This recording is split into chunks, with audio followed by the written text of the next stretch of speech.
এই মাঝরাতে বাংলাদেশ ক্রিকেটের জন্য আরেক ভয়ঙ্কর দুঃসংবাদ।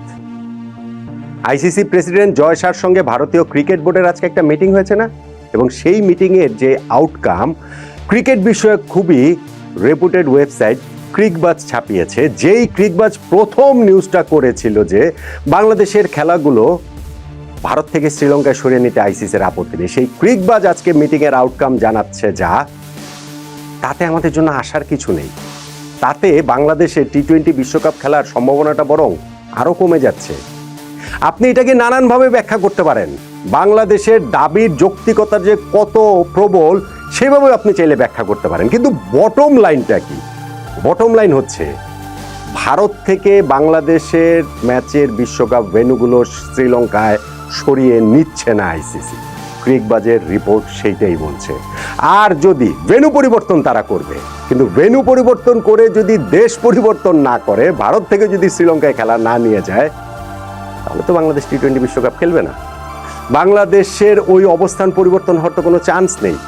এই যে একটা মুভ ভারতীয় ক্রিকেট বোর্ডের সঙ্গে আলোচনার মাধ্যমে আইসিসি নিল, সেইটা কি তাদের আইনি সুরক্ষা দেওয়ার জন্য কেবলমাত্র? সেটা যেন তারা লিগালি ঠিক থাকে, বাংলাদেশকে টি-20 বিশ্বকাপে খেলানোর তাদের সর্বোচ্চ চেষ্টা করেছে, সেই জায়গাটা ঠিক রাখার জন্য? ওইগুলো অনেক রকম ব্যাখ্যা বিশ্লেষণের জায়গা রয়েছে। তবে ক্রিকবাজের ওই প্রথম রিপোর্ট দেখে যদি আমরা উল্লসিত হই যে বাংলাদেশের ম্যাচ ভারত থেকে শ্রীলঙ্কায় সরিয়ে নিতে আইসিসির আপত্তি নেই, তাহলে আজকে ক্রিকবাজের এই রিপোর্ট দেখে বাংলাদেশের আশঙ্কার যথেষ্ট কারণ রয়েছে। বাংলাদেশ ক্রিকেট বোর্ড অবস্থান পরিবর্তন করবে না ভারতে না খেলার ব্যাপারে, কারণ এই ডিসিশন বাংলাদেশ ক্রিকেট বোর্ডের না, এই ডিসিশন বাংলাদেশের এই অন্তর্বর্তীকালীন সরকারের, যারা আর 1 মাস পর চলে যাবে। ফলে ভারতের মাটিতেই যদি আইসিসি বাংলাদেশকে খেলাতে চায় ভেন্যু পরিবর্তন করে হলেও, টি-20 বিশ্বকাপে বাংলাদেশ খেলবে না। টি-20 বিশ্বকাপে বাংলাদেশে খেলার সম্ভাবনাটা আমি আরো কম দেখতে পাচ্ছি। এতদিন তো বলেছিলাম 5%, এখন মনে হয় সেটা আরো একটু কমে গেল। ক্রিকবাজের নিউজটা যদি আমরা একটু দেখি যে সেইখানটাতে তারা কি বলছে, তারা বলছে যে আজকে যেই রিপোর্ট আলোচনাটা হয়েছে জয় শাহর সঙ্গে ভারতীয় ক্রিকেট বোর্ডের, সেইখান থেকে বাংলাদেশের জন্য বিকল্প 2টা ভেন্যুর কথা বলা হয়েছে, চেন্নাই এবং থিরুভানান্থপুরম। এই 2টা ভেন্যুর কথা আসলে বলা হয়েছে যে সেখানে বাংলাদেশের ম্যাচগুলো হবে, এবং ওই তামিলনাড়ু ক্রিকেট অ্যাসোসিয়েশন এবং কেরালা ক্রিকেট অ্যাসোসিয়েশন যাদের আন্ডারে এই ভেন্যুগুলো, তাদেরকে ওই ম্যাচেসটা রিলে করা হয়েছে, এবং সেইখানটাতে তাদের দিক থেকে কোনো অসুবিধা নেই, বাংলাদেশের ম্যাচ তারা আসলে হোস্ট করতে পারবে। কিন্তু পয়েন্ট যেটা, সেটা হচ্ছে কি যে বাংলাদেশ তো এইখানটাতে আমরা ভারতের ভেন্যু চেঞ্জের দাবি তো তুলি নাই। কলকাতায় বাংলাদেশের 3টা ম্যাচ, মুম্বাইতে বাংলাদেশের 1টা ম্যাচ, ভেন্যু চেঞ্জ করলে আমরা খেলবো কিনা এই প্রশ্ন তো specifically Bangladesh cricket board president Aminul Islam Bulbul ভাইকে জিজ্ঞেস করা হয়েছে, এবং তিনি স্পেসিফিক্যালি অ্যান্সার দিয়েছেন যে ওই ভেন্যুগুলো তো ভারতে, তাই না? সো আমরা ভারতের না খেলার ব্যাপারে অনড় রয়েছি। এখন এই যে বাংলাদেশে যে ভেন্যুটা সরিয়ে নিচ্ছে, ক্রিকবাজের রিপোর্টটা কি বলছে আপনি সেই জিনিসটা একটুখানি আমি যদি পড়ে শোনাই। এইখানটাতে তারা বলছে ক্রিকবাজ however understands that alternative venues are being explored by the ICC। যে ক্রিকবাজ এটা আসলে তাদের আন্ডারস্ট্যান্ডিং হচ্ছে গিয়ে বিকল্প ভেন্যুর কথা আইসিসি আসলে এক্সপ্লোর করে দেখছে ব্যাপারটা, and it is unlikely they will be in Sri Lanka where Bangladesh insist on play.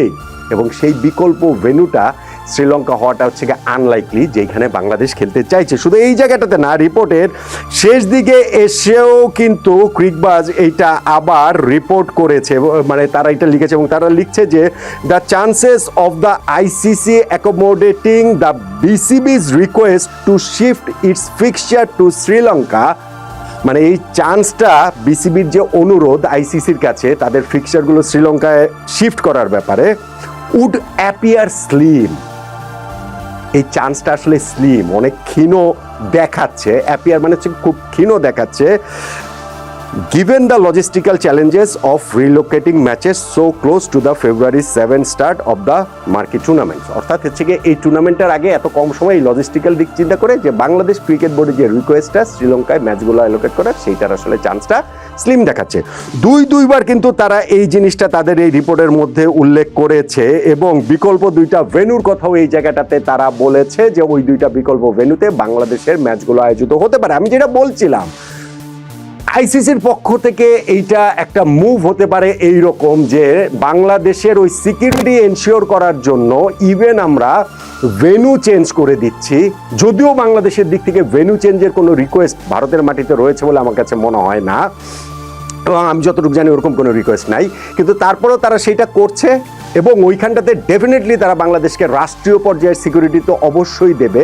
ফলে তারা ওই ঘটনাটা যদি আইনি লড়াইয়ের পথে চলে যায় সেই ক্ষেত্রে তারা বলতে পারবে যে না আমরা তো সেই চেষ্টার জায়গাটা করেছি, ইভেন আমরা ভেন্যুও চেঞ্জ করেছিলাম, ইভেন আমরা তাদেরকে রাষ্ট্রীয় সিকিউরিটিও দিতে চেয়েছিলাম, তারপরেও যদি বাংলাদেশ না খেলে সেই জায়গাটাতে আসলে আমরা কি করতে পারি। বাংলাদেশ এই জায়গাটাতে আমি শুরুতেই বলছিলাম যে মনে হতে পারে যে না আমাদের দাবির যৌক্তিকতা তো এখানে এস্টাবলিশ হয়েছে, কিছুটা তো এস্টাবলিশ হয়েছেই, যেই জায়গাটাতে যে ভেন্যুটা তাহলে আইসিসি কেন চেঞ্জ করেছে, ভারতের ওই কলকাতা মুম্বাই থেকে ভেন্যুটা আসলে চেঞ্জ করেছে কেন, যেহেতু তারা চেঞ্জ করেছে ফলে বাংলাদেশের সিকিউরিটি নিয়ে প্রবলেম রয়েছে সেটা এস্টাবলিশ হয়েছে কিছুটা, নো ডাউট।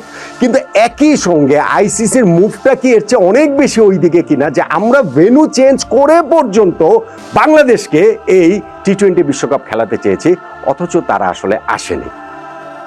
ক্রিকবাজ প্রথম দিন যে রিপোর্টটা করেছিল যে বাংলাদেশের ম্যাচগুলো ভারত থেকে শ্রীলঙ্কা সরিয়ে নেওয়ার ব্যাপারে আইসিসির আপত্তি নেই, ওই রিপোর্টটা দেখে আমরা উল্লসিত হয়েছিলাম। এবং আজকে যখন ক্রিকবাজ জয় শাহ আইসিসি প্রেসিডেন্ট তার সঙ্গে ভারতীয় ক্রিকেট বোর্ডের মিটিং শেষে বিকল্প দুইটা ভেন্যুর নাম সহ বলে দিচ্ছে যে ভারত ভেন্যুটা চেঞ্জ করতে পারে কিন্তু বাংলাদেশের ম্যাচের ফিক্সারগুলোর কান্ট্রিটা চেঞ্জ করবে না, ভারত থেকে সেটা শ্রীলঙ্কায় যাবে না, রিপোর্টের দুই জায়গায় তারা ক্লিয়ারলি সেই জিনিসটা উল্লেখ করেছে। ফলে আমার কাছে মনে হচ্ছে বাংলাদেশের ক্রিকেট বোর্ড কিংবা বাংলাদেশের সরকার তাদের অবস্থানও পরিবর্তন করবে বলে আমার মনে হয় না। ফলে এই যে বিকল্প ভেন্যুতে খেলার প্রস্তাবটাও বাংলাদেশ প্রত্যাখ্যানই করবে। টি-20 বিশ্বকাপে খেলার সম্ভাবনা আমি তো গত কয়েকদিন ধরেই টানা বলে